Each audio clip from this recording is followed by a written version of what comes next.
এই সিজনের পার্ট 2 খাওয়া-দাওয়া। তো ১ম এই দেখতে পাচ্ছ আমার পাতে পড়ে গেছে সালাড, লেবু আর ডিমের চপ।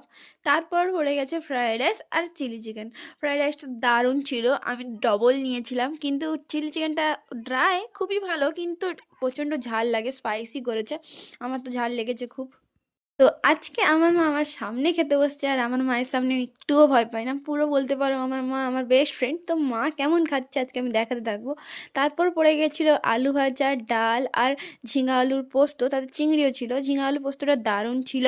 কিন্তু ডালটা প্রচণ্ড ঝাল। আমি ডালটাই বেশি প্রেফার করি কিন্তু এবারই ডাল খাইনি। তারপর পড়ে গেছিল কাতলা কালিয়া। তারপর দেখতে পাচ্ছ মাটন পড়ে গেছে। কিন্তু মাটনের সাইজটা দেখো এত ছোট। আমার তো দেখেই অবাক, বিয়েবাড়িতে এত ছোট কে দেয়? যাই হোক বাদ দাও। তারপর পড়ে গেছিল চাটনি। চাটনিটা বেশ টেস্ট ছিল আর পায়েসটাও টেস্টি ছিল। আমি ভাত আরও খাইনি, পায়েসটা